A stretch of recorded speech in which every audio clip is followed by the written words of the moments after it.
The rain hammered against the window like it was trying to break in, mirroring the storm raging inside me as I bolted upright in bed. My pulse thundered in my ears, and there he was, Ethan, all tousled dark hair and bare shoulders, sleeping soundly beside me, his chest rising and falling in the gray morning light filtering through the blinds of my cramped Brooklyn walk-up. In that split second, before the fog of last night's whiskey-fueled haze lifted, my mind screamed one impossible truth. This was the guy my best friend Riley had pinned her entire future on, the perfect crush she'd whispered about since we were kids trading secrets under the bleachers of our Jersey suburb high school. I shoved the sheets away, my bare feet hitting the cold hardwood floor, heart jackhammering as fragments of the night pieced themselves together. Laughter in a dive bar, his hand brushing mine over shared fries, the electric pull that led us here. Riley. God, Riley. We'd been inseparable since kindergarten. Two misfits in a town that chewed up anyone who didn't fit the mold.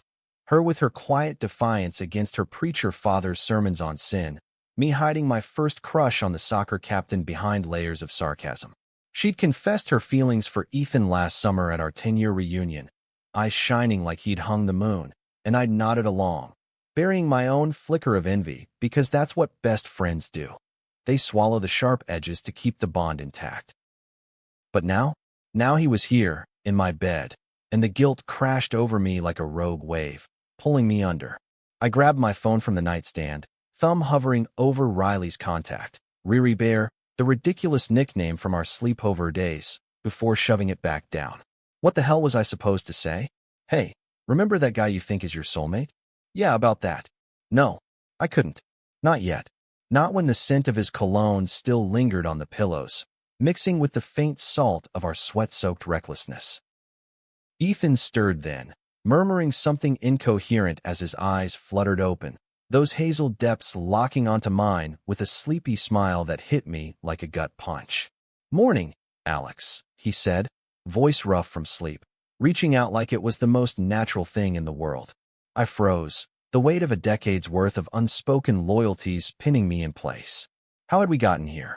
One drink turning into 5, stories spilling out about failed dates and family pressures, until the bar's neon buzz faded, and it was just us, two strangers who'd known each other through Riley's rose-tinted tales. I forced a nod, mumbling, "Coffee," as I bolted for the kitchen, the tiny space barely big enough for the thrift store espresso maker and the stack of unpaid bills on the counter. My hands shook as I measured grounds, the machine hissing to life like it was mocking my unraveling nerves. Ethan padded in behind me, boxers slung low on his hips, and leaned against the doorframe, watching me with that easy confidence that had always made Riley swoon in her texts. "Last night was unexpected," he said, rubbing the back of his neck, a flush creeping up his cheeks that made him look boyish, vulnerable. "But good. Really good. Good." The word hung there, innocent on the surface, but laced with everything I couldn't say. I handed him a mug, our fingers brushing, and that spark jumped again, traitorous, insistent. "Yeah," I managed, sipping my own to hide the tremor in my voice. Unexpected's one way to put it. We stood there in silence, steam curling between us, the city waking up outside with horns and shouts, oblivious to the bomb I'd just lit in my own life. It started, like so many disasters do, with a promise. Riley and I had made one back in 8th grade, huddled in the back seat of her mom's minivan after a school dance where neither of us had danced. Her, because the boys called her that weird artsy girl. Me because I couldn't stop staring at them instead. "No matter what," she'd said, linking her pinky with mine. "We protect each other's hearts. First dibs on crushes, full disclosure, no mercy on the assholes." I'd laughed, but it stuck, a tether in the chaos of growing up queer in a place where different was just code for target. Fast forward to now, 28, her chasing graphic design gigs in Manhattan while dodging her family's Bible study invites, me slinging lattes at a hipster cafe in Williamsburg to fund my half-assed screenwriting dreams. We'd kept the pact alive through late-night calls and weekend brunches, her gushing about Ethan like he was the fix for every fracture. "He's got this laugh, Alex, like it echoes in your bones. And he's out, you know. Proud. Doesn't hide who he is." I'd smiled through the screen, ignoring the twist in my gut, because Riley deserved that glow. After her last breakup with a closeted finance bro who'd ghosted her at the first sign of commitment, Ethan sounded like salvation. But I'd met him first, hadn't I? At that reunion barbecue in our old high school parking lot, grills smoking under July sun, everyone pretending the years hadn't carved lines into our faces. Riley had dragged me over, her hands sweaty in mine, whispering, "That's him, Ethan Hale, the one who transferred senior year." He'd been flipping burgers, sleeves rolled up on a faded band tee, chatting with old jocks like he hadn't spent half his life in therapy unpacking the bullying that came with being the gay kid in a straight-laced town. Our eyes met across the flames, and something clicked, quiet, unnameable. But then Riley was there, launching into her charm offensive, and I faded back, the loyal shadow. We'd exchanged numbers that night, for Riley's sake, he'd joked, but the text started innocently enough. Memes about bad high school haircuts, recommendations for indie films neither of us could afford theater tickets for. She knew, of course, encouraged it, even. "You two would get along great as friends," she'd said, blind to the undercurrent I'd buried deep. Until last night, when a mutual friend's birthday bash at the Rusty Nail turned into a confessional after hours, Riley home with a migraine from the noise, leaving me and Ethan to drown our what-ifs in cheap bourbon. "You okay?" he asked now, setting his mug down, concern etching his brow as he stepped closer. Too close. The kitchen felt like it was shrinking, the air thick with unsaid words. I wanted to tell him about the pact, the guilt gnawing at my ribs like a caged animal, but the words stuck, choked by the fear that saying it out loud would shatter everything. Instead, I deflected. Just processing. "You know how it is, waking up to your life imploding." He chuckled, low and warm, but his eyes searched mine, probing. "Imploding? Come on, Alex." Last night felt like the opposite to me. His hand found my arm, thumb tracing a lazy circle, and I swear the world tilted. In that moment, with the coffee bitter on my tongue and the rain easing to a drizzle outside, I saw it. The possibility of more, reckless and raw. But Riley's face flashed in my mind, her trust, her dreams, and I pulled away, the distance between us suddenly vast as the Hudson. "Listen," I said, voice steadier than I felt, about Riley, but my phone buzzed on the counter, her name lighting up the screen like a flare. "Missed you last night. Brunch tomorrow? Spill the tea on that cute bartender you were eyeing." My stomach dropped. Ethan glanced over, recognition dawning, and the color drained from his face. "Shit," he whispered. "She doesn't know you're." No. I cut in, sharper than intended. "She doesn't." The lie settled heavy between us, the first crack in whatever this was. And as I typed a quick "sounds perfect, can't wait," I wondered how long I could keep the dam from breaking, before the flood took us all under. The brunch spot was one of those overpriced Williamsburg haunts, exposed brick, avocado toast that cost more than my hourly wage, and bottomless mimosas for the hungover masses. Riley arrived 10 minutes late, as always, her curly hair a wild halo from the humidity, tote bag slung over one shoulder stuffed with sketch pads and half-eaten granola bars. She spotted me at our corner table and waved, that megawatt smile lighting up the room, the one that had gotten her through every family dinner where her dad quoted Leviticus like it was small talk. "Sorry, traffic from the bridge was a nightmare," she huffed, dropping into the seat across from me and immediately stealing a sip of my mimosa. "And you, mystery man alert. You look like you got hit by a truck. Good truck or bad truck?" Her green eyes sparkled with that familiar mischief, the kind that had pulled me out of more panic spirals than I could count. Back in high school, when my mom found the dog-eared copy of Giovanni's Room under my mattress and delivered a tearful lecture on choosing the right path, it was Riley who'd shown up at my window with a ladder and a six-pack of stolen sodas, declaring, "Screw paths, Alex. We'll forge our own damn road." I forced a laugh, swirling the fizzing orange liquid in my glass to avoid her gaze. "Good truck, I guess. Bumped into some old reunion faces last night. You know how that goes. Too many shots, not enough sense." It wasn't entirely a lie. The bar had been packed with ghosts from our past, laughing too loud about glory days we'd both faked our way through. But as she launched into her work woes, a client who'd rejected her latest logo for being too vibrant, Not corporate enough. My mind wandered back to Ethan, to the way he'd lingered in my doorway that morning, promising to text, his parting hug holding just a beat too long. Riley paused mid-rant, fork hovering over her eggs Benedict. Earth to Alex. You're zoning out. What's up? Is it that script you're obsessing over? The one with the queer time travelers. She leaned in, voice dropping to a conspiratorial whisper. Tell me it's not another tragic ending. We deserve happily ever afters, you know? After all the bullshit. Her words landed like a slap, guilt twisting sharper. If only she knew the bullshit I was brewing right now. Sleeping with the guy she'd built up in her mind as the one, the stable, charming architect who'd finally see past her flaws, her word for the panic attacks that flared under stress, to the brilliant, fierce woman she was. I'd heard the stories. How they'd bonded over coffee runs during her internship at his firm last year. How he'd complimented her drawings without the pitying undertone she got from everyone else. He's different, she'd said once, voice soft with rare vulnerability. He gets it, the hiding, the pretending. Makes me feel seen. And me? I'd nodded, typed he's lucky to have your light in his life, all while ignoring the echo in my own chest. Ethan did get it. That's what made the pulse so dangerous.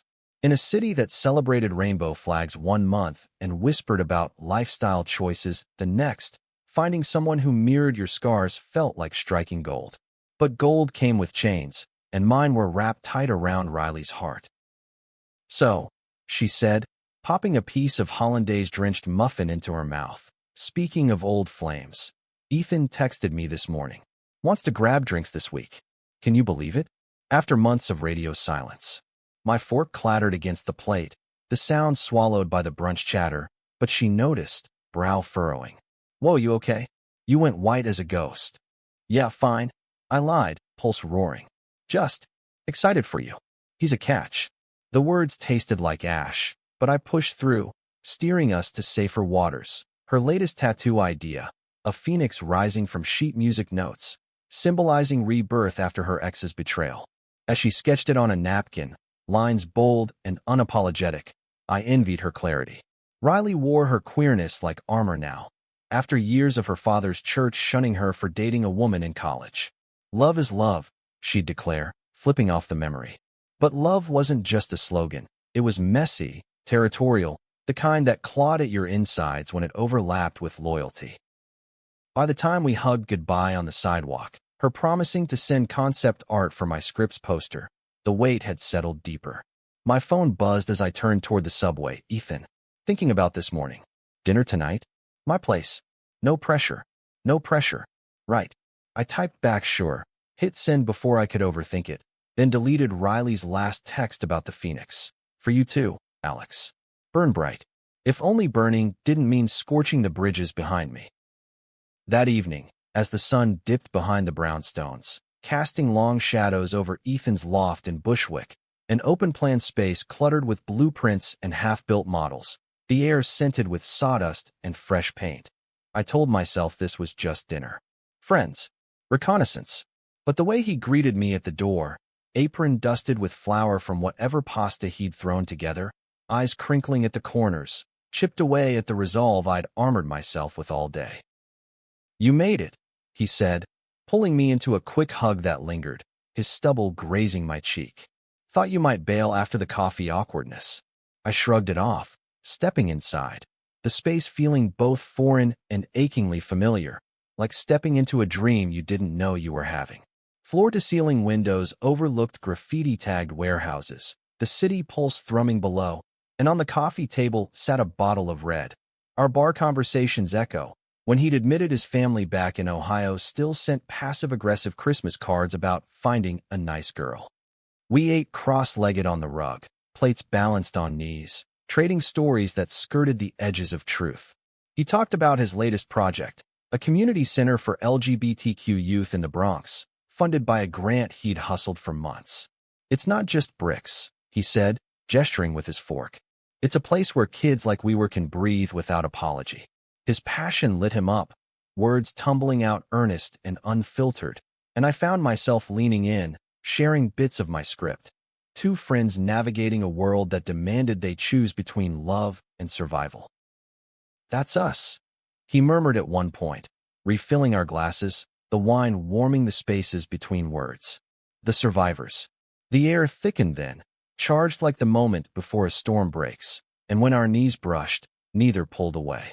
Instead, he set his plate aside, hand finding mine, thumb echoing that morning's circle. Alex, about last night, and this morning, I don't regret it. Do you? The question hung, vulnerable as exposed wiring. I thought of Riley's sketch, her trust, the pact we'd inked in invisible childhood ink. But here, in the soft glow of string lights, he'd hung haphazardly, with Ethan's gaze holding mine like an anchor, the truth clawed free. No, I whispered. I don't. And then his lips were on mine, tentative at first, then deepening with the hunger we'd both denied for months. It wasn't fireworks. It was a slow burn, the kind that warms bones long frozen. We didn't make it back to the bedroom. The rug became our world, hands exploring with a reverence that spoke of years unspoken, bodies moving in sync like we'd rehearsed this in dreams. No rush, no frenzy, just the quiet unraveling of guards, breaths mingling, the city fading to a distant hum. Afterward, tangled and spent, his head on my chest, he traced patterns on my skin. Riley's going to kill us, he said softly, not a question. I stiffened, reality seeping back in like cold draft. She doesn't know? About us. Or, that you're. I trailed off, the words too jagged. Bisexual? Fluid? The labels we'd both danced around. Him admitting in the bar that he'd dated women before realizing his heart pulled stronger toward men, but never closing doors. It was part of what Riley loved, his openness. What she'd never guessed was how that openness had snagged on me too. I'm not hiding anymore, he said, propping up on an elbow, eyes fierce. Not from her, not from you. But I care about her, as a friend. She's incredible. That's why I kept my distance, even when the texts with you started feeling. More. The word bloomed, terrifying and tender. We talked then, really talked, about the guilt, the fear of fracturing our trio, the societal whispers that said queer love was a zero-sum game. We tell her together, he decided, resolve hardening his jaw. Tomorrow. Full disclosure. I nodded, but sleep evaded me that night, his arm heavy across my waist, mind racing through scenarios. Riley's hurt, her anger, the end of us. By dawn, as he brewed coffee in the kitchen, humming off-key to some indie playlist, I slipped out to the balcony, phone in hand. Her text from last night glowed. Drinks with Ethan sound promising. Wish me luck? My thumb hovered over call me, heart in my throat. Luck. If only she knew the gamble we were all playing. The next day dawned brutal, scorching heat wave gripping the city, air thick as soup, turning the subway into a sweatbox of frayed tempers. I met Riley at our old haunt, a hole-in-the-wall ice cream shop in the East Village where we'd celebrated her coming out with double scoops of rainbow swirl back in college. She was already there, perched on a hydrant, licking a cone like a kid, oblivious to the storm clouds gathering in my chest. You look like death warmed over, she greeted, offering me a lick of her mint chip. I took it, the cold a shock against the humidity, buying seconds before diving in. We need to talk. About Ethan. Her eyebrows shot up, delight sparking. Ooh, gossip? Did you finally meet him properly last night? He mentioned grabbing drinks. Yeah, I cut in, voice cracking. I did. More than met. The words tumbled out then, halting and raw. The bar, the connection, the night that blurred lines we'd all pretended were straight. Her face shifted, confusion first, then dawning hurt, the cone forgotten as it dripped onto her sneakers. Wait, you slept with him? My Ethan. The possessiveness stung, but I nodded, hating the tears welling in her eyes. It's not like that. I rushed, grasping her hand. He's not anyone's. He cares about you, deeply. But what we have, it's separate. Or it could be, if you. She yanked away, standing so fast the hydrant wobbled. If I what? Give you my blessing? Like some fairy godmother. Laughter bubbled out, bitter and broken. God, Alex. I thought we were solid. The pact, protect each other's hearts. And you go and. The accusation hung, slicing deep. She wasn't wrong. I'd shattered it, prioritized my spark over her flame. I'm sorry, I whispered, but she was already backing away, cone discarded in a puddle. Don't. Just. Don't call me until I figure this out. She turned, disappearing into the crowd, leaving me adrift in the heat, the city's indifference pressing in. Hours blurred, pacing my apartment, ignoring Ethan's texts, the guilt of vice. By evening, he showed up unannounced. I'd given him in a moment of foolish optimism, now a lifeline. She hates me, I blurted as he pulled me into a hug, his shirt damp from the walkover. Us. This. He held me tighter, murmuring assurances, but doubt crept in. Had we doomed 3 hearts for one? We decided to give her space, retreating into a fragile bubble, stolen afternoons at his loft, where we'd sketch ideas for the community center together, my writing bleeding into his designs. Laughter returned slowly, tentative, built on shared vulnerabilities. His coming-out horror story involving a baseball bat and a midnight escape. My endless therapy bills unpacking Mom's conditional love. But the city had eyes, and whispers traveled fast. A mutual friend cornered me at the cafe. Heard about you and Ethan. Riley's wrecked, telling everyone you're a backstabber. The label stuck, festering. Then came the call from Riley's sister, voice laced with that old family venom. Dad wants to know if it's true. That you're corrupting her friends now, turning everything to that lifestyle. The word dripped disdain, echoing sermons I'd endured at their holiday tables. I hung up, rage boiling, and stormed to Ethan's, where he was mid-call with a donor. We can't hide, I said when he clicked off. Not from this. He nodded, pulling out his phone. Then we don't. Group chat. Now. The message we crafted was simple. We need to talk. All of us. No games. Her reply came swift. Fine. Tomorrow. Neutral ground. The park was our choice. Prospect, under the ancient oaks where we'd picnicked as teens, dreaming of escaping Jersey's chokehold. She arrived last, sunglasses hiding red-rimmed eyes, but her chin was set, defiance in every step. We sat in a triangle on the grass, the summer air heavy with unspoken barbs. Ethan started, voice steady. Riley, you're not losing me. Or him. But we can't pretend anymore. She listened, arms crossed, as we laid it bare. The feelings that had simmered, the night that ignited them, our commitment to not letting it erase her place. Tears came then, hot and unfiltered. I feel so stupid, she choked, building him up in my head like some savior. And you, Alex, my rock. How do I trust again when it hurts this bad? I reached for her hand, and this time, she let me, the pact's ghost hovering. Because we're not done, I said. Hurt doesn't mean end. It means rewrite. The breakthrough was small, a shared laugh over old photos on her phone, Ethan's arm around her shoulders in platonic solidarity. But it cracked the ice, letting light in.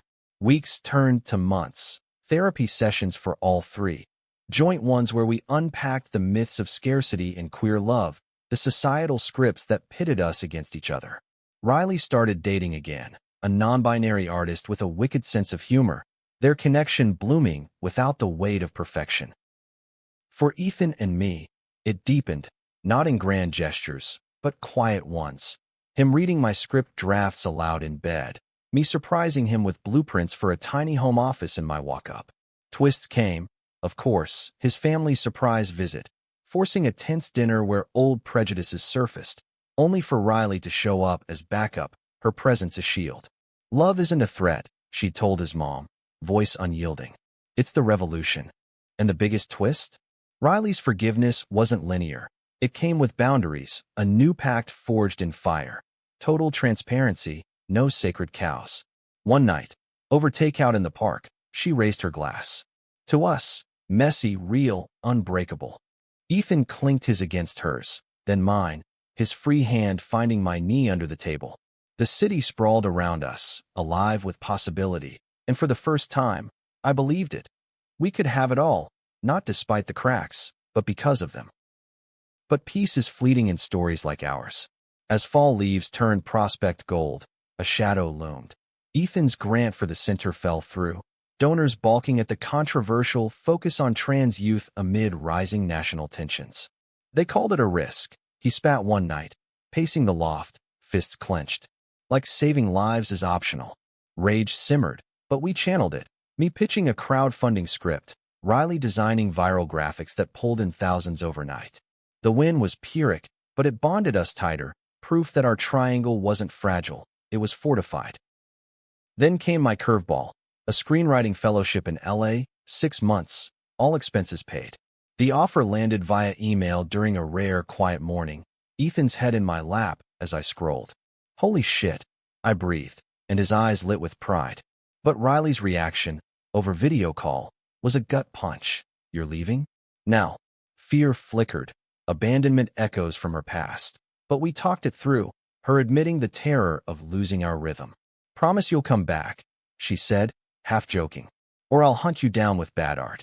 The goodbye at JFK was a tear-streaked blur, hugs that squeezed too tight, promises scrawled on napkins.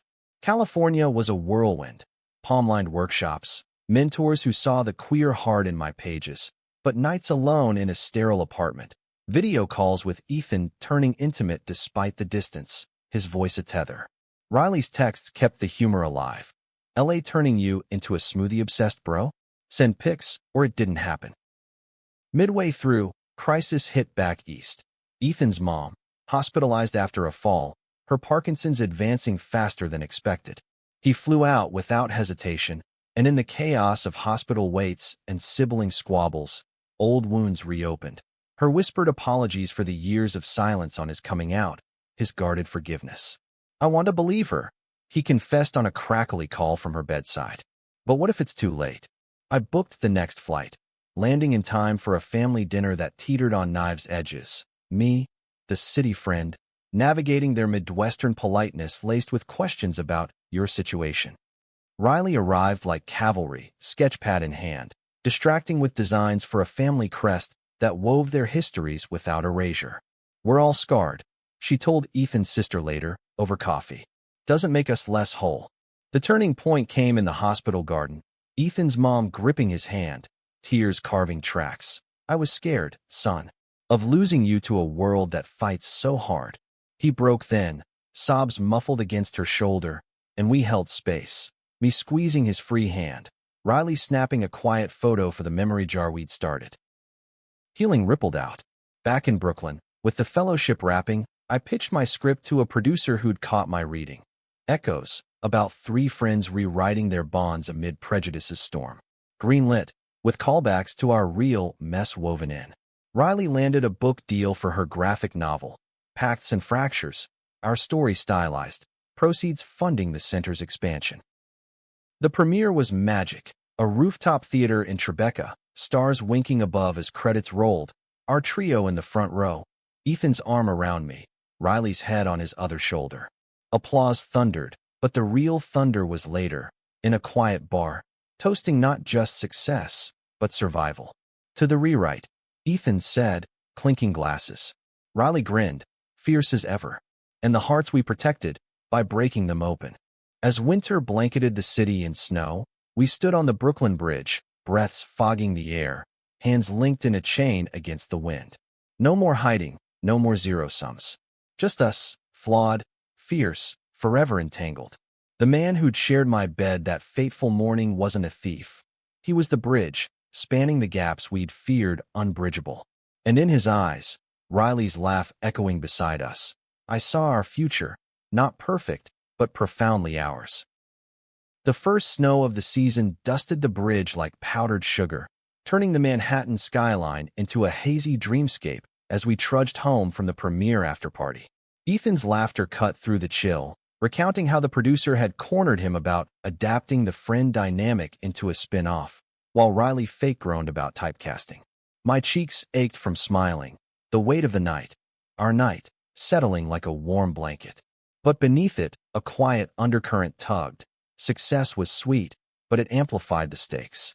What happened when the spotlight swung too bright, illuminating shadows we'd only half-mended? We piled into my walk-up, shedding coats and boots in a trail to the living room, where the space heater hummed against the draft. Riley claimed the couch, kicking off her heels with a sigh. Feet are killing me. Next time, we're demanding golf carts for red carpets. Ethan snorted, heading to the kitchen for hot toddies, his grandma's recipe, cloves and allspice cutting the whiskey's bite. I sank beside her, our shoulders brushing, the easy familiarity of balm after months of tiptoeing. You were brilliant up there, she murmured, nudging me. The speech. Stories aren't about endings. They're about the courage to keep writing. Chef's kiss. Heat crept up my neck, but I waved it off. Public speaking still felt like stripping bare, especially with queer narratives under a microscope. Just glad it landed. And that you two didn't heckle from the back row. She smirked, but her eyes softened, holding mine a beat too long. Proud of you, Alex. Always. Ethan returned then, mug steaming, settling on my other side, so we formed a cozy huddle. The TV flickered to life with some mindless holiday special, but none of us watched. Instead, stories spilled, reminiscing about botched college parties, the time we'd crashed a straight wedding for free cake. Laughter built walls against the cold, but as the night deepened, vulnerability seeped in. You know, Ethan said, swirling his drink, Mom called today. Wants to visit in the spring. With Dad. The room stilled. His parents thawing, post-hospital epiphany, had been tentative.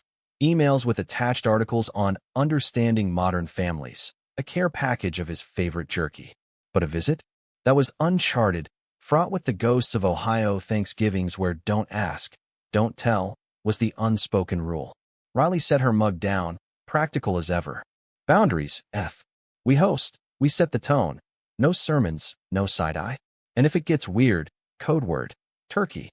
He chuckled, but tension lingered in his jaw. Yeah, just. Hopeful, I guess. Tired of the half-life. I squeezed his knee, the gesture grounding us all. Hope was our currency now, hard-earned after the fractures. But as Riley yawned and claimed the guest futon, jet lag from my imaginary world tour, leaving Ethan and me to our bed, that hope twisted into something sharper. Alone in the dark, his body curling against mine, he whispered, what if they see us, really see, and it's not enough? The question echoed my own midnight fears, that love, no matter how deep, couldn't always bulldoze bigotry's barricades. I kissed his temple, murmuring, then we show them more. Like we always do. Sleep came fitful, dreams tangled with script scenes. Our lives scripted, rewritten, but never fully resolved. Spring arrived with cherry blossoms rioting pink along the avenues, and the visit loomed like a thunderhead. We prepped meticulously, Riley's apartment as neutral ground, stocked with her famous lasagna, comfort food diplomacy, playlists of innocuous folk tunes. I scripted icebreakers. Ethan rehearsed responses to inevitable questions. They're trying, he kept saying, mantra against the dread. They landed on a Friday, rental car pulling up to Riley's stoop in Park Slope. His mom frail but beaming from the passenger seat, Dad stoic behind aviators. Hugs were awkward, air kisses landing off target, but we herded them inside, where the scent of garlic masked the nerves. Dinner unfolded in fits. Compliments on the food bridging silences, Dad asking about the center with genuine curiosity, heard it's making waves. Good on you. Mom's eyes darted to our linked hands under the table, but she smiled, tentative. The city's so vibrant. Like you boys. Riley steered masterfully, sharing her graphic novel proofs, drawing them into discussions on art's power to challenge norms. Stories humanize, she said, echoing my premiere line. Make the other just. Us. By dessert, cheesecake she'd baked gluten-free for Mom. The air had thawed, laughter punctuating tales of Ethan's childhood mischief. But cracks showed, a offhand comment from Dad about those parades getting out of hand, quickly walked back under Mom's sharp glance. The real test came Saturday, when we took them to the center's open house, freshly renovated, walls alive with murals Riley had consulted on, kids' laughter echoing in the gym. Ethan's tour was passionate, introducing a teen volunteer, sharing her transition story. Mom teared up, clutching tissues. Dad nodded, silent but engaged. Afterward, over coffee in the lounge, she pulled me aside. Thank you, she whispered, for loving him fierce. I see it now, how you all hold each other up. The absolution hit hard, unspoken apologies in her eyes for years of distance. Dad's moment was quieter. Later, on Riley's balcony, he clapped Ethan's shoulder. Proud son, more than I showed. No fanfare, but the weight lifted, a cornerstone shifted. They left Sunday, promises of reciprocal visits exchanged, the car vanishing into traffic like a sigh released. In the afterglow, we celebrated, bar hopping through the slope, shots of something blue and frivolous. We did it. Ethan toasted, arms slung around me. Riley clinked, eyes sparkling. Teamwork makes the dream work. Now who's up for karaoke? Badly. The night devolved into off-key belting of 80s anthems, bodies swaying in a platonic pile, the bond ironclad. But life, ever the plotter, had one more twist queued. Mine came via email 2 weeks later. The producer wanted script revisions, amp up the drama, add a betrayal arc. Betrayal. The word mocked, dredging old guilts. I holed up in the loft, pages bleeding red, Ethan's encouragement a lifeline. It's fiction, he'd say, rubbing my shoulders. Not us. Riley sensed the spiral, showing up with takeout and her sketchpad. Talk to me. Is it the Visit Echoes? Or LA Ghosts? I confessed the revision's sting, fear that amplifying conflict romanticized our pain. She nodded, drawing as we talked. A comic strip of our trio as superheroes, capes frayed but fluttering. Drama sells, but truth heals. Lean into the mess, that's your strength. Her wisdom steadied me, revisions flowing truer, betrayal not as end, but catalyst for deeper trust. Production ramped, callbacks casting queer actors who infused lines with lived fire. On set visits, watching takes of our scenes, emotion choked me. Pride, yes, but terror of exposure.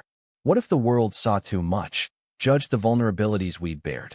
The LA offer resurfaced then, a permanent gig, head writer on a new series.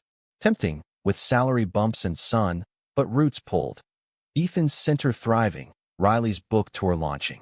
Over dinner, a picnic in Prospect under fireflies, he laid it bare. Go if it's your dream. We'll make it work. Weekends, FaceTime foreplay. Riley echoed, fierce, don't clip wings for us. Fly, then land where you want. The choice crystallized during a late-night walk. The bridge again, city lights fracturing on the water. I want the dream here, I said, turning to him. With you. Both of you. Relief flooded his face, kiss sealing it under stars. Riley's text buzzed. Knew it. Brunch tomorrow, celebratory crepes. Summer scorched in, the center's summer camp buzzing with energy, art workshops, pride hikes, Riley guest teaching comics. Ethan thrived, but exhaustion shadowed him. Grant deadlines, family check-ins. One evening, he collapsed on the couch mid-sentence, mugs slipping from numb fingers. Just tired, he mumbled, but panic flared. Parkinson's genetic whisper, tests looming. We rallied. Doctor's appointments, Riley's research dives into trials, my script breaks for moral support.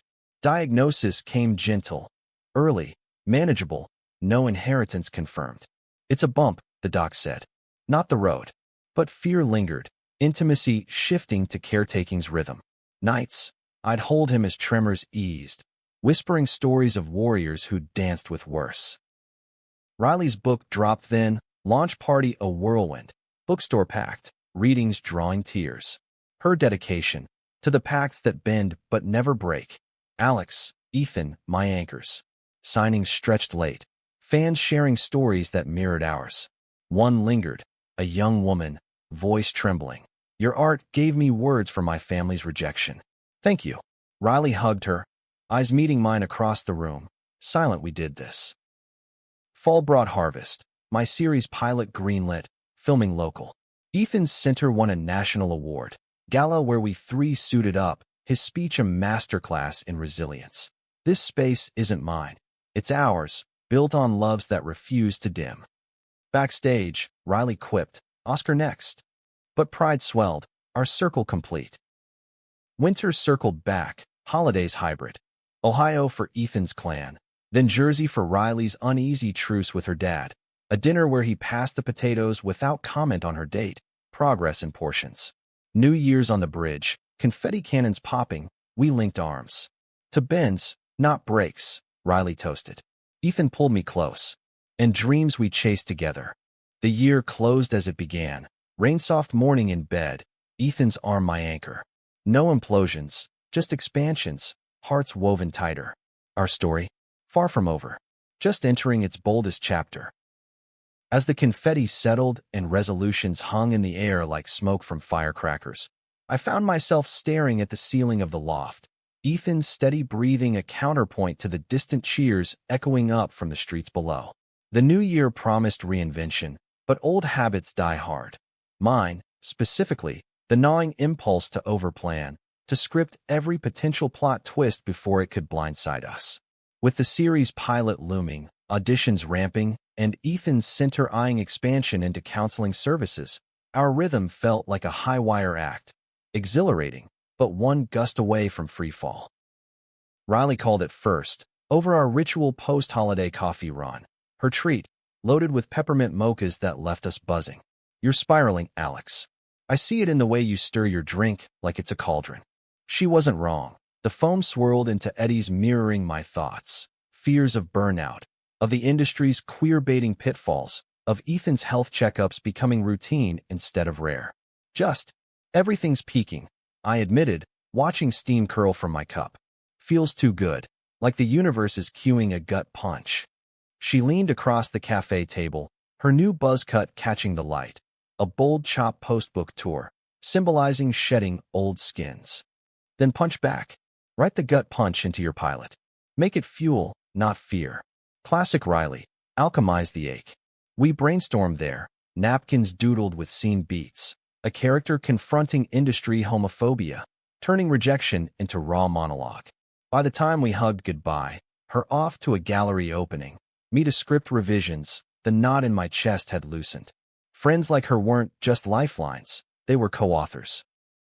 Back at the loft, Ethan was buried in grant proposals, laptop glow illuminating stacks of community feedback forms. "Kids want a podcast corner," he said without looking up, but his smile was weary. I slid behind him, hands on his shoulders, kneading knots born of late nights. "And you? What do you want?" The question hung intimate, a callback to our early days when want was code for the unspoken pull. He tilted his head back, eyes meeting mine. "This. You. A night off." We ordered Thai, pad CEW spicy enough to sweat out the stress, and ate on the fire escape, city lights twinkling like errant stars. Conversation meandered, his dream of a center mentorship program pairing elders with youth, my pitch for a queer writers' retreat tied to the show. "We could co-host," he mused, chopsticks pausing. "Bridge the gaps, Hollywood to Heartland." The idea ignited, but so did vulnerability. "What if I flop?" I confessed, sauce dripping forgotten. "The pilot tanks, and I'm back to lattes full-time." He set his bowl down, turning to cup my face. "Then we pivot. Like always. Flops aren't failures, they're data." His thumb brushed my cheek, grounding, and in that perch above the avenue, with horns and laughter drifting up, I believed him. Love wasn't absence of fear, it was the courage to voice it. Spring unfurled with auditions, a cattle call of talent, callbacks whittling to a core cast that felt fated, a non-binary lead with firebrand delivery, supporting roles voiced by center alums. Table reads crackled, laughter punctuating heavy scenes, but tension simmered offset. My showrunner, a vet with credits stacked like Jenga, pulled me aside post-first read. "Love the authenticity, kid. But tone down the prejudice arcs. Networks get twitchy." Twitchy, code for don't scare the straights. Rage bubbled, but I swallowed it, revising overnight into subtler stings. Implication over exclamation. Riley caught wind via group chat rant. "Gaslighting much?" And showed up at the next read with protest stickers. "Authenticity or bust." We slapped them on scripts, a quiet rebellion. And when the showrunner chuckled, "Feisty crew," it felt like victory. Filming kicked off in a warehouse studio in Gowanus, days blurring into night shoots under fluorescence. Craft services my main meal. Ethan and Riley became my anchors. Care packages of homemade jerky and sketches, pop-ins with coffee runs that doubled as pep talks. One such visit turned pivotal, Riley bursting in mid-take, eyes wild. "Emergency summit." Now, we huddled in my trailer, the air thick with her urgency. "Dad's sick. Bad. Liver from years of everything." The word encompassed the bourbon bottles hidden in pulpits, the hypocrisy that had driven her away. "He wants to see me. Us. Us." The inclusive pronoun carried weight, her olive branch extended, fragile as rice paper. Ethan's hand found mine under the table, steady. "We'll go. Whatever you need." The drive to Jersey was silent at first, highways blurring past, then cracked open with stories. Her childhood memories of him as the dad who'd sneak her to matinees, hiding from mom's church ladies. He loved me, in his broken way, she said, voice thick. Maybe I can too. The hospital room smelled of antiseptic and wilted flowers, her dad a shadow in the bed, tubes snaking, eyes sunken but sharpening at our entrance. Riley girl, he rasped, hand trembling toward her. She took it, tears spilling silent, while Ethan and I hung back, sentinels. Apologies flowed halting, for the sermons that shamed, the silence on her loves. I was scared, he admitted, of hellfire, but seeing you three, strong, together, makes me think heaven's right here. She forgave, not wholesale, but enough, promising visits, boundaries intact. We left with his blessing murmured like a prayer, the weight lifting incremental. Back in the city, over diner fries at 2 a.m., she toasted, to flawed fathers and fiercer families. The grief lingered, but so did grace, a twist none of us scripted. Summer sweltered, production wrapping principal photography amid heat waves that turned sets into saunas. Wrap party was a blowout, rooftop bar, cast belting show tunes, but I slipped away early, exhaustion crashing. Ethan found me on a quiet ledge, skyline sprawling. You carried us, he said, joining me. Proud doesn't cover it. We talked dreams then, his for the mentorship launch, mine for expanding the retreat idea.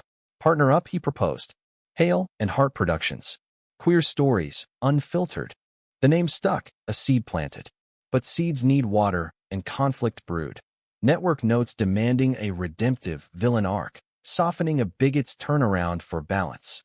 Balance my ass. I vented to Riley over video, her on a book promo flight to Chicago. It's erasure. She countered with fire. Fight it. Leak the original if you have to, go viral. Her boldness sparked a compromise. Keep the edge, add nuance via actor improv. The cut screamed test audiences raving, Daly's gold. Fall's foliage mirrored our momentum. Mentorship program beta launched, pairing a center elder with a shy newcomer over coffee chats. Ethan beamed at the first session, but privately confessed doubts. What if I can't keep up? The shakes. Medication tweaks helped. Therapy unpacking ableism's shadow. You're not defined by it, I reminded, during a rainy afternoon in bed, rain pattering like applause. You're the guy who builds worlds. Riley's tour wrapped with a homecoming reading. Our local bookstore packed shoulder to shoulder. She dedicated the night to her dad, now in remission, voice steady. Forgiveness isn't forgetting, it's freeing. Q&A turned confessional, fans sharing parallel pains, weaving a tapestry of resilience. Winter whispered in with pilot airdate announcements. Mid-January slot, promo blitz starting. Press junkets loomed, but first, holidays. A blended bash at the center, carols rewritten queer, jingle bells, Batsy smells for the trans choir. Ethan's parents flew in, dad grilling with the volunteers, mom co-hosting cookie decorating. Family's what you make, she said, frosting a rainbow batch. New Year's Eve found us on the bridge again, this time with a dozen center kids, balloons released with wishes scrawled on strings. Mine, more twists, more triumphs. As midnight struck, Ethan's kiss grounded me, Riley's whoop echoing. The year ahead glittered uncertain, but together? Unbreakable. Our narrative, ever evolving, ready for whatever page turned next. January's chill bit deep, frost etching patterns on the loft windows like cryptic code as I paced the living room, script revisions clutched like a shield. The pilot's airdate loomed 2 weeks out, promo schedule a gauntlet of interviews and panels, each a potential minefield. They'll ask about the inspirations, I muttered to Ethan, who lounged on the couch, feet propped, nursing a mug of tea that steamed against the cold. And I'll have to dance around us without outing the mess. He set the mug down, beckoning me over with a crook of his finger. Then don't dance. Sidestep with stories, the center, Riley's book. Keep it broad, keep it true. His calm was a superpower, honed from years of boardroom negotiations where donors probed for measurable impact. I sank beside him, head on his shoulder, the familiar scent of his soap, cedar and citrus, easing the knot. Easy for you. Your world's built on transparency. Riley burst through the door then, unannounced as ever, arms laden with garment bags and a takeout bag swinging from her elbow. "Fashion intervention," she declared, dumping the load on the coffee table. "You two clean up nice, but junket chic? That's my domain." We'd roped her in for styling, her eye for bold lines and subtle statements turning heads on tour. She unzipped the first bag, revealing a tailored blazer in midnight blue, subtle rainbow, thread woven into the lapel. "For you, Alex, power queer without screaming it." Laughter broke the tension, and soon we were play-acting interviews, her in a fedora channeling hard-hitting journo. "Mr. Hart, is Echoes autobiographical? Spill the tea on your throuple drama." Ethan corpsed first, snorting into his fist, and the rehearsal devolved into pillow fights and inside jokes. By evening's end, bags repacked, she'd wrangled promises, "Own your narrative. No apologies." The junket whirlwind hit like a freight train. Hotels in Midtown, mics thrust from dawn till dusk. First panel, a queer media roundtable, moderators probing representation pitfalls. I channeled Riley's mantra, sharing anonymized center tales. Authenticity isn't checkbox. It's the kid who sees himself on screen and dares to dream bigger. Nods rippled, questions softened. One-on-one with a podcaster, though, dug deeper. The betrayal arc. Personal pain there. Hart stuttered, but Ethan's prepped lines held. Pain's universal. Turned it into power. Off mic, in green rooms, connections sparked. Fellow creators swapping war stories. Invites to writers' rooms. One, a showrunner from a rival network, slid me a card. "Your voice cuts through. Let's talk series 2. Validation hummed, but so did isolation. Nights alone in sterile suites. Video calls with Ethan and Riley my tether. "Killing it," he'd say, center updates peppered with kid anecdotes. Riley's, channeling diva energy, slay. Airdate eve, I flew home, nerves electric. We gathered at Riley's, couch crammed, popcorn bowls overflowing, center volunteers trickling in for the watch party. Commercials ticked down, breaths held collective. Fade in, our world on screen, raw and resonant. Gasps at the twists, cheers at triumphs. Post-credits, hugs erupted, tears streaking. "You did this," Ethan whispered, his forehead soft. Ratings dropped morning of, smash hit, social buzzing echoes after dark trends. But backlash brewed, trolls decrying, agenda pushing, op-eds questioning forced diversity. I scrolled obsessively, venom sinking hooks. Riley snatched my phone mid-rant. "Block, breathe, create." Their noise. Background static. Ethan echoed, pulling me to the center. "See the impact?" Kids citing lines in group. The pivot came via fan mail flood, letters from Heartland teens. "Your story said I'm not alone." One stood out. A bundle from Ohio, Ethan's old high school, principal apologizing for past torments, inviting a screening. "Redemption arc," he joked, but eyes shone serious. We planned it. Road trip, Riley's murals as backdrop. Ohio, April bloom tentative, dogwoods shy against gray skies. The assembly hall packed, students fidgeting, teachers tense. My talk wove script origins with center truths, stories bridge divides, yours included. Q&A flowed open, a boy asking about coming out in conservative towns, girl on friendship's fractures.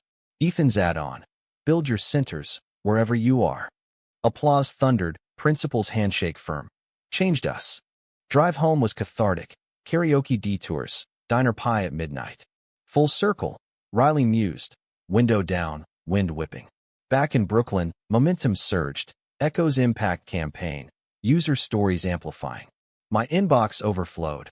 Offers, collabs, but the retreat idea crystallized. Hale and Hart's first event, writers and activists converging. Summer camp redux at the center, expanded, with my script workshops. One session, a teen scripted a scene mirroring Riley's dad reconciliation, raw, redemptive. She read it aloud, voice cracking, healed my edges. Tears collective, hugs after. Ethan's health held steady, shakes managed with yoga integrations. Riley leading sessions, her poses fierce poetry. Fall foliage framed book 2 for her. Echoes unwritten, our evolutions illustrated. Launch doubled as retreat kickoff. Woods outside the city, cabins rustic, fireside circles deep. Attendees, diverse as dreams, trans poets, by essayists, elders mentoring. Sessions bled into nights. Ethan's architecture talks on safe spaces, my page-to-screen breakdowns, Riley's visual storytelling. Bonds forged fast, one writer confiding assault survival, another celebrating first publication. Climax hit mid-retreat, storm rolling in, power flickering, stranding us in vulnerability's glow. Candles lit, we shared unscripted, fears, failures, fires rekindled. Ethan's tremor acted up, hands shaking as he passed marshmallows. A attendee squeezed it. Strength in the shake. Dawn broke clear, connections cemented. Winter's retreat wrap. Sold-out success, seed for annual. Pilot Season 2 greenlit, Arcs Boulder. Holidays hybrid again. Ohio warmth thawing further. Jersey dad joining via Zoom, toasting with shaky hands. New Year's bridge ritual evolved. Now with retreat alums, wishes ballooned skyward. The gut punch I'd feared? It came softer. A network exec suggesting straighten, a subplot for broader appeal. I pushed back. Riley's stickers resurfacing. Authenticity or bust. Compromise. Keep core. Advise sensitivity. Airdate 2 soared higher. Discourse deeper. As snow fell soft, Ethan and I on the fire escape. Riley's laughter drifting from below. I traced his knuckles. Twist keep coming, I said. He smiled, hazel eyes steady. Good. Means we're alive. Our story, perpetual draft. Edgier, richer, relentlessly rewritten. Snowflakes danced lazy in the streetlight's halo, blanketing the fire escape in hush as Ethan's words lingered, a quiet manifesto against stasis. Below, Riley's voice rose in mock outrage, some late-night call with her editor, debating cover art for Book 3. No, the Phoenix needs more scorch marks. Raw, remember? Her passion, infectious even through floorboards, pulled a chuckle from me. We'd built this. Nights of noise and near misses, a home stitched from fragments. Season 2 filming ramped with ferocity. Brooklyn backlots transformed into heartland facsimiles.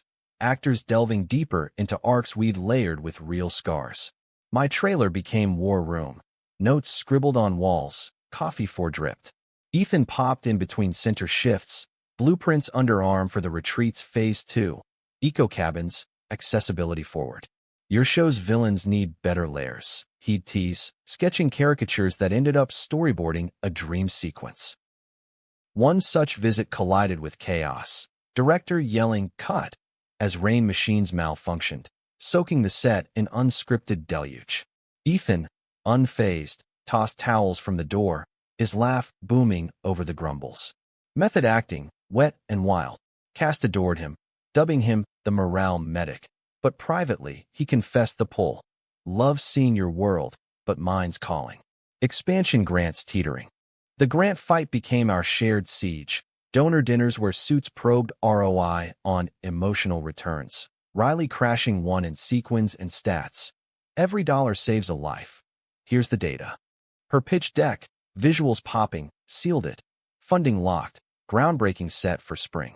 Celebration dinner at our favorite dim sum spot. Steamed buns popped like champagne corks, toasts slurring into serenades. But undercurrents stirred. Ethan's mom, post-visit glow fading, emailed hesitations about pushing too hard on the center. Balance, son, for your health. Subtext screamed, don't rock boats. He bristled, called to her a tightrope. This is balance, fighting for what's right. Her reply, tentative support, but seeds of doubt sown. I caught him staring at meds one morning, bottle half empty. Am I selfish? He asked, voice small. Dragging you into this? I pulled him close, kitchen towel cold under knees. Selfish? You're the glue. Without the center, who'd hold space for that kid today? The one who said your talk stopped his suicide plan. Truth from group notes, raw as confession. He exhaled, tremors easing in my hold. Then we fight smarter. Delegate, rest. Riley orchestrated the delegation, recruiting board alums for ops, freeing Ethan for visioning. Her own front. Book 3 contract, but creative block hitting hard. Words feel tried after the real. We countered with ritual, weekly, unwrite, nights at the loft, no output pressure, just jams and journals. One session birthed gold. Her sketching a center mural series, lives intersected in ink. Spring's groundbreaking was spectacle, shovels in earth under cherry tents, mayor's ribbon cut with fanfare. Speeches flowed. Ethan's on legacy, mine tying to Echo's themes, Riley unveiling mural mock-ups. Cameras flashed, but a heckler pierced, protester yelling, "Woke waste," from the crowd. Security ushered him out, but venom lingered, socials erupting in counter hashtags. Price of progress. Ethan shrugged, but eyes shadowed. The aftermath amplified. National press, donor influx, but threats trickled. Voicemails laced with slurs, emails doxing volunteers. We bolstered security, therapy circles for staff, but toll mounted. One night, post-threat spike. Ethan paced, fury cracking. Why us? Why now? I held him as sobs came, rare and wrenching. Grief for the ideal versus reality's grind. Riley arrived dawn crack, arms full of breakfast burritos and battle plans. Counter-narrative campaign. Fan art drives, ally PSAs. Her energy galvanized. Within days, Build With Us trended, celebs amplifying, threats drowned in solidarity. The pivot? Inviting the heckler type to dialogue sessions. Controversial, but Ethan's bet on empathy. First guest, a reformed bigot, story-flipping scripts. Summer heat baked the expansion site, but progress hummed. Frames rising, murals blooming. My season wrap brought levity. Cast retreat at Phase 1 cabins. Improv games turning sets into sanctuaries. One actor, playing my on-screen bestie, confided, "Your writing saved my coming out. Mirrors my mess." Tears shared, bonds beyond page. Fall's book 3 dropped fire, resilient rifts, exploring forgiveness's fractures. Tour hit peaks, TED-style talk on art as activism, standing ovation. Back home, she crashed our couch, jet-lag confessions, dad's dating. A deacon, can you believe? Progress ripples. Laughter cathartic, her head on my lap as Ethan strummed guitar, old tunes weaving new peace. Winter's Pilot 3 buzzed early, networks courting, but I held for integrity clause. No cuts to edge. Negotiation marathon, Riley's lawyer hookup sealing it. Airdate party scaled up, center gala tie-in, proceeds doubling impact. Screen glowed, arcs peaking in queer joy unapologetic. Ratings soared, discourse deepened, panels on media's role in culture wars. Post-glow, a whisper crisis. Ethan's annual scan flags anomaly, benign, but biopsies loom. Waiting games hell, days blurred, my writing stalling, Riley's sketches darkening. Results clear, false alarm, but fragility etched deeper. Live louder, he declared, planning spur-of-the-moment Vegas. Our first Vaki, neon nights, and vow renewals sans rings, just promises etched in skywriting. Return refocused, Retreat 2, theme uncharted. Attendees swelled, international voices, sessions on global queerness. Storm 2, Nor'easter, but this time, we leaned in. Camelot shares turning pain to poetry. One participant's manuscript, born there, landed agent rep. Holidays peaked hybrid. Ohio Seder with Ethan's folks, Jersey lights with Riley's dad, his hand steady on her shoulder, pride unspoken but seen. New Year's bridge swelled, alums, cast, kids, balloons wishes a constellation. As confetti fell, Ethan's arm mine, Riley's cheer rising, I whispered, louder it is. Twists? Inevitable. But scripted together, they'd bend us toward dawn. Dawn's first light filtered through the bridge's cables, gilding the wish's remnants as our ragtag crew dispersed, laughter trailing like echoes. Vegas's impulsivity lingered, a Polaroid of us three under the welcome sign, windswept and wild, tucked in my wallet as talisman. Back in the grind, it fueled. Season 3 outlines bolder, centers counseling wing ribbon cut with fanfare. But the false alarm's aftershock rippled subtle. Ethan's energy dialed cautious, my scripts infusing urgency, Riley's art veering abstract, swirls of light-piercing shadow. Early spring brought bloom and bruise. Retreat alums launching a podcast network, crediting our spark. Hale and Hart lit the mic. Pride swelled, but a donor pull-out hit. Conservative board members citing political overreach, post a trans rights op-ed Ethan penned. Fallout media storm. Headlines twisting words, trolls swarming. Stand down, a advisor urged. Ethan's reply, Op-Ed 2, doubling down on intersectionality. Riley weaponized visuals. Graphic series voices unsilenced. Comics countering narratives. Went viral. Donors rebounding tenfold. My contribution. Echoes episode arc mirroring the dust-up. Character advocacy sparking backlash. Resolution in community rally. Network balked. 2 on nose. But fan petitions tipped scales. Aired uncut. Emmys buzz igniting. Summer's heat mirrored tensions. Center internship program launch. Teens shadowing builds. One mentee, a fiery non-binary sculptor, clashed with a contractor over accessibility ramps. Not optional, essential. Ethan mediated, turning friction to feature. Her design integrated, story spotlighted in promo. But privately, the clashes war. Nights he'd collapse, my massages easing aches, whispers of worth it, met with always. Riley's block shattered mid-season.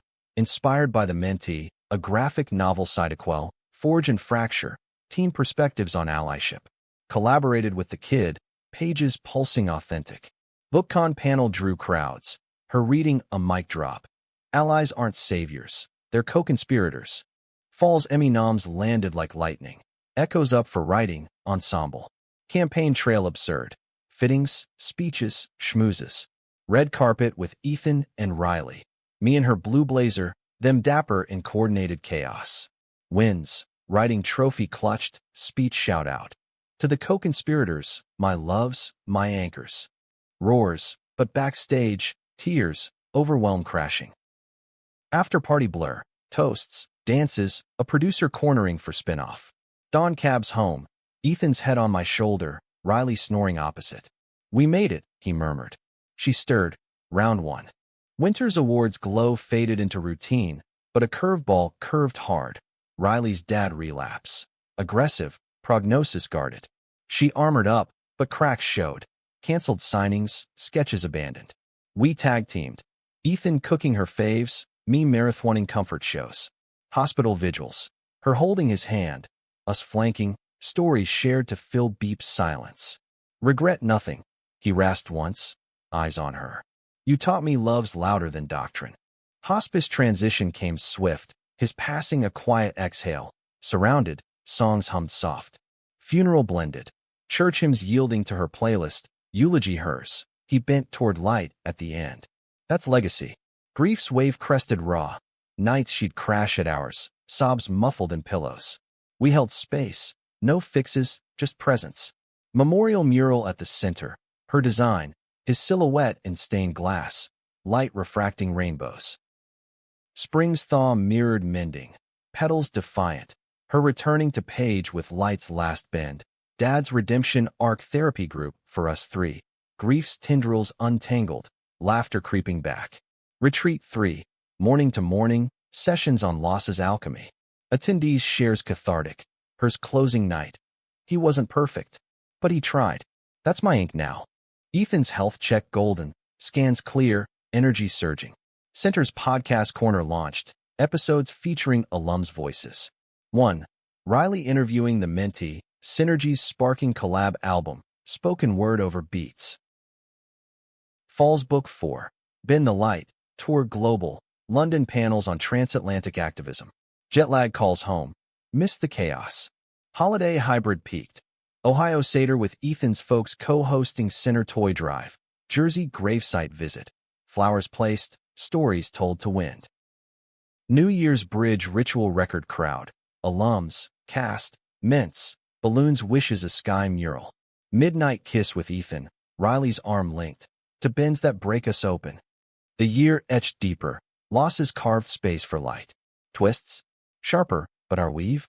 Stronger. Threads of 3 unbreakable.